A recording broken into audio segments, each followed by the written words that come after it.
जय हिंद साथियों। आज हम क्लास 10वीं के गोधली भाग 2 जो है बिहार बोर्ड, उसका हम अध्याय वाइज सब्जेक्टिव बताने वाले हैं। और जब सब्जेक्टिव बता देंगे तब उसका हम ऑब्जेक्टिव बताएंगे। जो गोधली भाग 2 है कक्षा 10 बिहार बोर्ड, जिससे हमेशा क्वेश्चंस पूछे जाते हैं, तो हम लोग इसके पहले चैप्टर जो है श्रम विभाजन और जाति प्रथा, भीमराव अंबेडकर द्वारा लिखित ये पाठ है, तो उनके कुछ इंट्रोडक्शन देख लेते हैं। ऐसे भी हम आपको इससे संबंधित जो भी ऑब्जेक्टिव क्वेश्चंस होगा वो सभी हम आपको एक एक करके बताएंगे और उसका पीडीएफ भी हम आपको देंगे।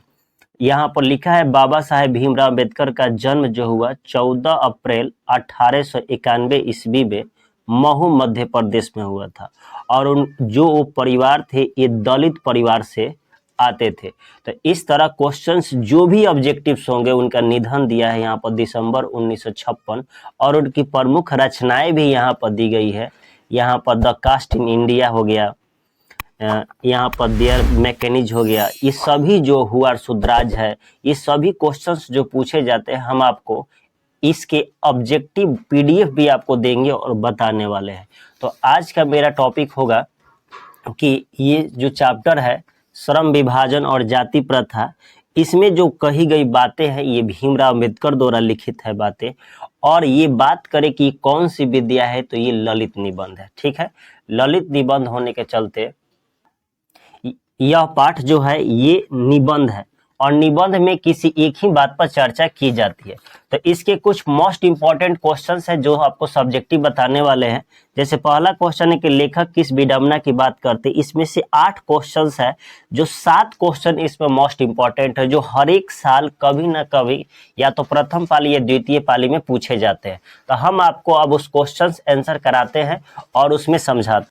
अब इस पाठ का पहला जो क्वेश्चंस है उसको हम आपको इम्पोर्टेंट जो भी क्वेश्चंस है उसको एक एक करके हम आपको समझाएंगे और बताते चलेंगे कि इसका आंसर सही क्या क्या है।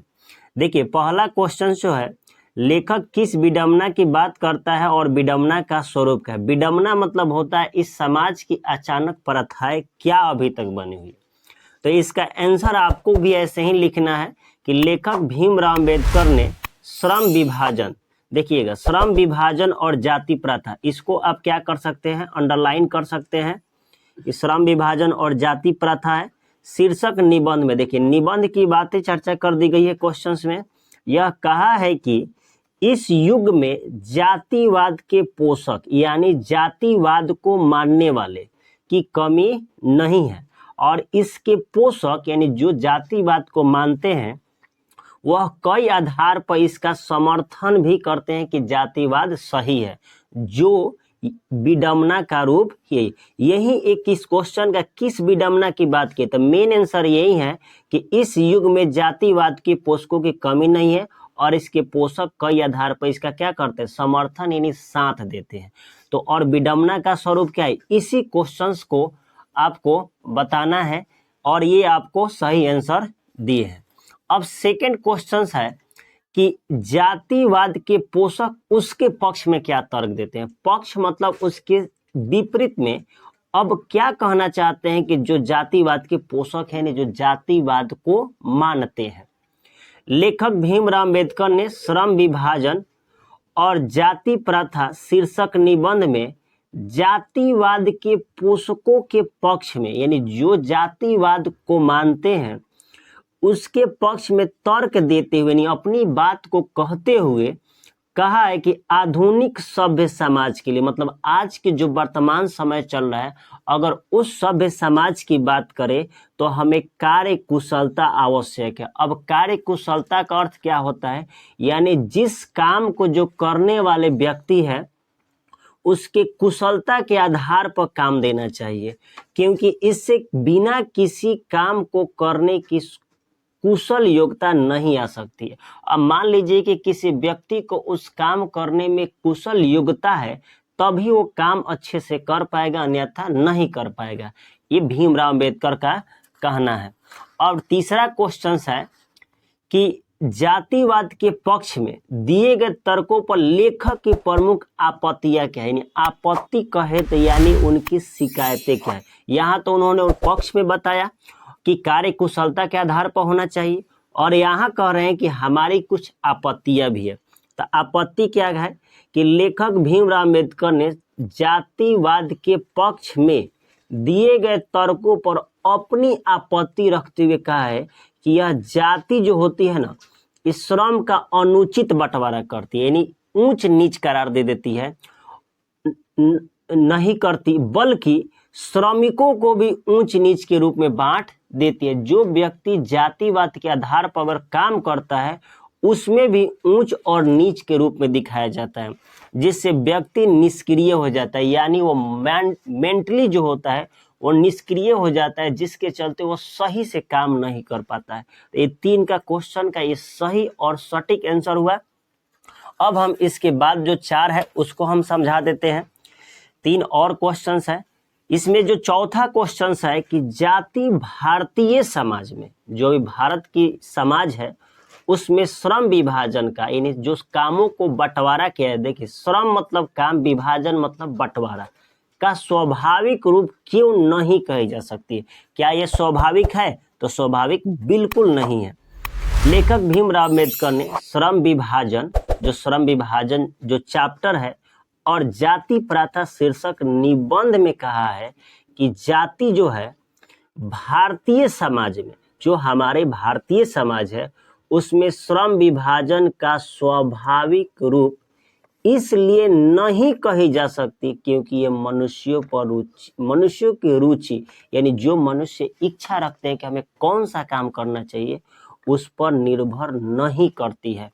और साथ ही साथ यह मनुष्यों को पेशा यानी काम करने की अनुमति भी नहीं देती है, छूट नहीं देती है, जिसके चलते व्यक्ति निष्क्रिय हो जाते हैं, माइंडली डिस्टर्ब हो जाते हैं। उसके बाद का क्वेश्चन है कि जाति प्रथा भारत में बेरोजगारी का एक प्रमुख और प्रत्यक्ष कारण कैसे बनी है। ये जाति प्रथा जो है एकदम बेरोजगारी का कारण बना हुआ है। अगर जाति प्रथा नहीं होती तो कोई भी व्यक्ति कहीं जाकर आसानी से काम कर लेता। तो उन्होंने क्या कहा है कि लेखक जाति प्रथा को देखते हुए कहा है कि जाति प्रथा एक व्यक्ति को न केवल जीवन भर के लिए एक ही पेशा से बांध देते। देखिए जाति प्रथा ऐसी है कि जो काम व्यक्ति करता है वो जीवन भर उसी काम में लगा रहे, भले उससे रोजगार अच्छी हो, इनकम हो या ना हो, हमेशा वही करते रहे।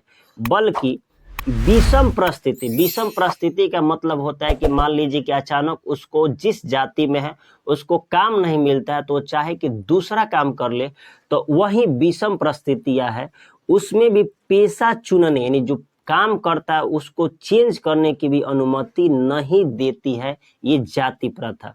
इन्हीं कारणों से जाति प्रथा जो है बेरोजगारी का प्रमुख कारण बनी हुई है। अब इस चैप्टर का लास्ट जो क्वेश्चन है जो मोस्ट इम्पोर्टेंट है कि लेखक ने पाठ में किन प्रमुख पहलुओं से जाति प्रथा को हानिकारक प्रथा के रूप में दिखाया है। हानिकारक भी प्रथा है, तो इसका आंसर देखिए क्या है कि लेखक भीमराव अम्बेडकर ने विभिन्न पहलुओं का जिक्र किया है। यहाँ जाति प्रथा का जिक्र किया है, श्रम विभाजन का जिक्र किया है, कार्य कुशलता का जिक्र किया है। इन सभी के बाद कहा है कि जाति प्रथा एक हानिकारक प्रथा है। देखिए हानिकारक, ये बहुत घातक प्रथा है क्योंकि यह श्रम का अस्वाभाविक विभाजन करती है, यानी जो व्यक्ति अच्छा काम करता है या उच्च जाति का उन्हें अच्छे काम लगते हैं और निम्न जाति के काम व्यक्तियों को निम्न काम दिया जाता है। और बढ़ती बेरोजगारी तथा पेशा परिवर्तन न करना, देखिए न करना जैसी समस्या उत्पन्न करती है क्या, तो जाति प्रथा। इसीलिए लेखक ने कहा है कि ये जो जाति प्रथा बिल्कुल हानिकारक प्रथा है। आई होप कि ये सभी क्वेश्चंस आप समझ गए होंगे। अगर आप इन सभी का ये इमेज चाहिए तो टेलीग्राम में ज्वाइन करें, वहां पर आपको इमेज साथ ही साथ मिल जाएंगे। इमेज को भी लेकर अपना फेयर कॉपी बना सकते हैं और अपना नोट तैयार कर सकते हैं। जय हिंद।